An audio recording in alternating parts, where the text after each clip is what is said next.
ತಮಿಳುನಾಡಿನಲ್ಲಿ ರಾಜಕೀಯ ಮೇಲಾಟಗಳು ನಡೆಯುತ್ತಿರುವ ಬೆನ್ನಲ್ಲೇ ತಿರುವಣ್ಣಾಮಲೈ ಎಐಎಡಿಎಂಕೆ ಮುಖಂಡನ ಬರ್ಬರ ಹತ್ಯೆಗೆ ಕೂಡ ತಮಿಳುನಾಡು ಸಾಕ್ಷಿಯಾಗಿದೆ. ತಮಿಳುನಾಡಿನ ತಿರುವಣ್ಣಾಮಲೈನಲ್ಲಿ ಕನಕರಾಜನನ್ನ ಬರ್ಬರವಾಗಿ ಹತ್ಯೆ ಮಾಡಲಾಗಿದೆ. ಕನಕರಾಜನ್ ಎಐಎಡಿಎಂಕೆ ತಿರುವಣ್ಣಾಮಲೈ ಘಟಕದ ಕಾರ್ಯದರ್ಶಿ.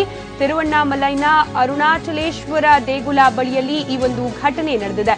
ಅರುಣಾಚಲೇಶ್ವರ ದೇಗುಲದ ಉತ್ತರ ದ್ವಾರದ ಬಳಿಯಲ್ಲಿ ಕನಕರಾಜನನ್ನ ಬರ್ಬರವಾಗಿ ಹತ್ಯೆ ಮಾಡಲಾಗಿದೆ. ಬೆಳಗಿನ ವಾಕಿಂಗ್ ಮಾಡ್ತಿದ್ದ ವೇಳೆ ಮೂವರಿಂದ ದಾಳಿ ನಡೆಸಲಾಗಿರುವ ಬಗ್ಗೆ ಮಾಹಿತಿ ಲಭ್ಯವಾಗಿದ್ದು, ಮಾರಕಾಸ್ತ್ರಗಳಿಂದ ಕನಕರಾಜ್ ಮೇಲೆ ಹಲ್ಲೆಯನ್ನ ಮಾಡಿ ಹತ್ಯೆಗೈಯಲಾಗಿದೆ. ಇನ್ನು ದುಷ್ಕರ್ಮಿಗಳ ದಾಳಿಗೆ ಸ್ಥಳದಲ್ಲೇ ಕನಕರಾಜ್ ಮೃತಪಟ್ಟಿದ್ದಾರೆ.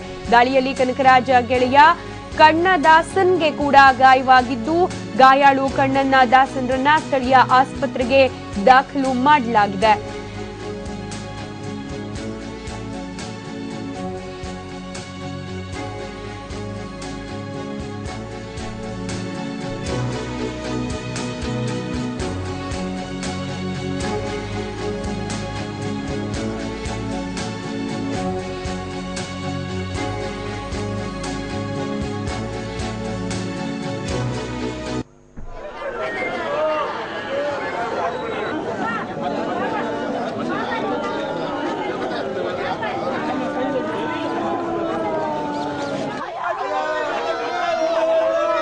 ಗಮನಿಸ್ತಾ ಇದ್ರಿ, ತಿರುವಣ್ಣಾಮಲೈನ ಎಐಎಡಿಎಂಕೆ ಮುಖಂಡರೊಬ್ಬರ ಬರ್ಬರ ಹತ್ಯೆಗೆ ಇವತ್ತು ತಮಿಳುನಾಡು ಸಾಕ್ಷಿಯಾಗಿದೆ.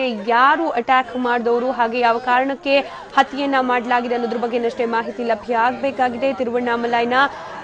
ತಿರುವಣ್ಣಾಮಲೈನಲ್ಲಿ ಎಐಎಡಿಎಂಕೆ ಮುಖಂಡನನ್ನ ಬರ್ಬರವಾಗಿ ಹತ್ಯೆ ಮಾಡಲಾಗಿದೆ.